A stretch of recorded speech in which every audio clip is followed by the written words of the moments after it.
कलाहांडी जिला भवानीपाटना स्थित प्रकल्प निर्देशक वाटरशेड कार्यालय मनरेगा सहायिका प्रियंका जेना को 35,000 टंका लांच ग्रहण करुवा बेले ओडिशा विजिलेंस अधिकारी गिरफ करिछि। सूचना अनुसार मनरेगा योजना अधीन फार्मा पोखरी निर्माण करथिबा जणे हिताधिकारी 2.68 लाख टंकार बिल मुक्ति पाइथिला। तेबे एही बिल राशि एवं बकेया बिल मुक्ति पई प्रियंका जेना 35,000 टंका लांच दाबी करथिले।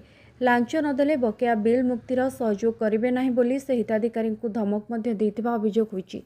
बारंबार अनुरोध सत्वे कौनसी समाधान न हेबारु हिताधिकारी एने ओडिशा विजिलेंस द्वारस्थ होइतिले। अभियोगर सत्यता जांच पर विजिलेंस अधिकारी माने योजनाबद्ध भाव चढ़ाऊ करी प्रियंका जेना को 35,000 टंका लांच नेबा समय गिरफ करथिले। तांको निकटरू संपूर्ण लांच टंका जबत करा जायछि। घटना पर आयर बहिर्भूत संपत्ति तदंत दृष्टिकोण प्रियंका जेनांकर 2टी स्थान में एककालीन तलाशी चली। घटन कोरापुट विजिलेंस थाना विजिलेंस पीएस केस नंबर 09/2026 रुजु करा जायछि।